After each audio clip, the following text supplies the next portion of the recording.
आज मस्त असा ना पुरणपोळीचा बेत होता बरं का. तुम्हाला देखील पुरणपोळी आवडती का?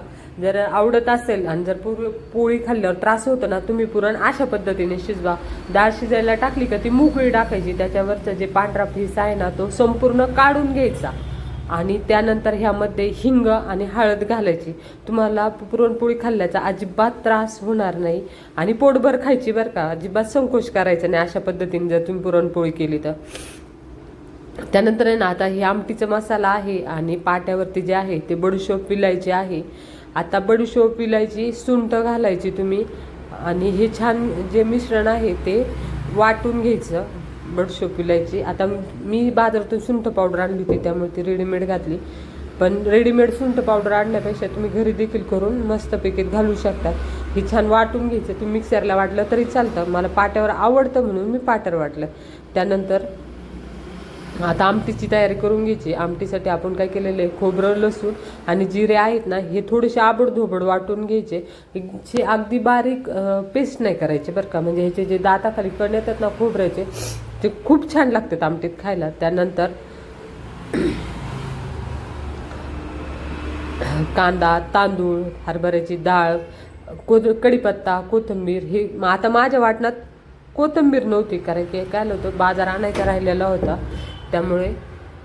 तर मी कढीपत्ता असा भरपूर घातला होता आणि कढीपत्तानी देखील खूप छान चव येते. कढीपत्त्यात भरपूर फायबर असतात त्यामुळे त्याची आणि चव देखील छान येते. म्हणजे असं काय नाही कढीपत्ता जास्त घातला म्हणून ते वेगळं नाही, नाही, खरंच खूप छान चव येते. असा हा जो मसाला आहे ना संपूर्ण बारीक वाटून घ्यायचा बरं का. आपण बऱ्याचदा मिक्सरला वाटतो, बऱ्याचदा म्हणजे बऱ्याचशा घरात मिक्सरच आहेत, जवळजवळ 99% घरात.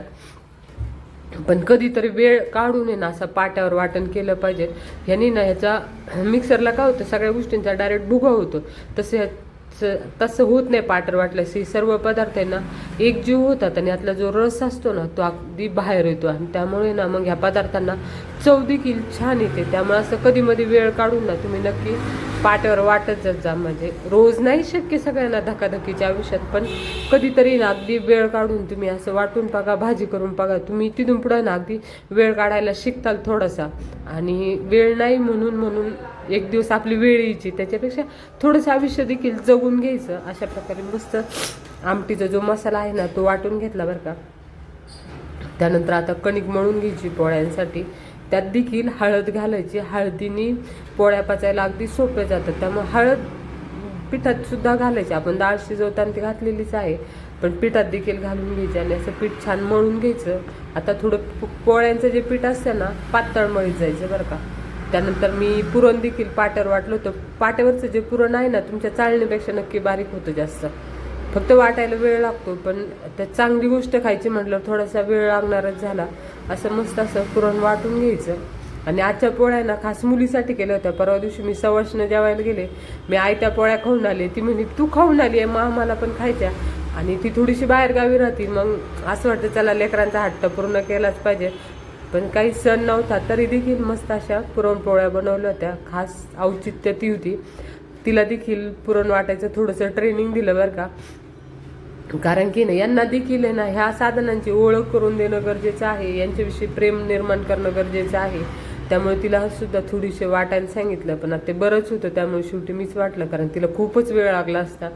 त्यानंतर आपण जे बडीशोप, इलायची, सुंठ हे सगळं जे काढलेलं आहे ते छान मिश्रण एकजीव करून घ्यायचं आणि हे बाजूला ठेवून द्यायचं. तुम्ही एका भांड्यात काढून ठेवून देऊ शकतात. त्यानंतर आता आपण काय करायचं, हे पाट्याला थोडंसं पुरण लागलेलं दिसतंय तुम्हाला, ह्याच्यावर पीठ ठेवायचं आणि पीठ असं मस्त ठेसून घ्यायचं. ठेसल्याने काय होतं, पुरणपोळ्या अगदी छान मऊ होतात. म्हणजे आपण जसे म्हणतो ना जिभेवर ठेवली की विरघळली पाहिजे, अगदी तशाच पुरणपोळ्या होतात छान. असं पीठ जर ठेचून घेतलं तुम्ही आणि अगदी थोडासा उंडा लागतो आणि भरपूर असं पुरण भरल्या जातं. आता मी बऱ्याचदा 2-3 व्हिडिओ तरी असते माझे, मी पुरणपोळ्या कशा लाटते, त्यामुळे ते काय बाकीचं घेतलं नाही बरं का. त्यानंतर अशी मस्त आमटी करून घ्यायची. आमटी आता आपण मस्तपैकी कांदा ते सगळं छान मसाला आहे पाट्यावर वाटून घेतला, जिरे मोहरीची फोडणी द्यायची, कढीपत्ता घालून घ्यायचा आणि त्यानंतर काय करायचं, आपण जो पाट्यावर जो मसाला वाटलेला होता का तो पाणी घातलेला कांद्याचा तो मसाला ह्यामध्ये घालून घ्यायचा आणि ह्याला तेल सुटूपर्यंत असं मस्त परतून द्यायचं, अगदी घाई करायची नाही. आणि आमटी टाकताना ना गॅस हा कमी ठेवायचा, थोडा वेळ जास्त लागतो पण चव सांगू तुम्हाला खूप छान येते. त्यानंतर मसाल्यात असे विशेष मसाले घालायचे नाही खूप सारे बाजारातले. आपले हळद, हिंग आणि आपला जो उन्हाळ्यात काळा मसाला बनवलेला असतो ना आपण घरी, अगदी तेवढाच घालायचा. आणि चवीनुसार मीठ घालायचं. आता काय ना, काळी भाजी केली ना शक्यतो तुम्ही त्यात खडे मीठ घालत जा बरं का. खडे मिठाने ना काळ्या भाजीला ना चवच वेगळी येते. मग आता ते बाकीच्या गोष्टी तुम्ही बाजूला संकोच ठेवून मस्त असं खडे मीठ घालायचं. आणि आपल्या येळवण्याच्या पाण्यामध्ये काय करायचं, अजून थोडंसं तुम्हाला जेवढं पाणी घालायचं तेवढं पाणी ना गरम करून घालून घ्यायचं. आणि हे तेल सुटलेल्या मसाल्यामध्ये ओतून घ्यायचं. अशा प्रकारे आपली जी आमटी आहे ती तयार झालेली आहे. आता पोळ्याचा अगदी मी शेवटी तुम्हाला व्हिडिओ दाखवते, जशा मस्त अशा टुमटुम पोळ्या फुगल्यात. जर तुम्हाला हा व्हिडिओ आवडला असेल तर लाईक करा आणि चॅनलला सबस्क्राईब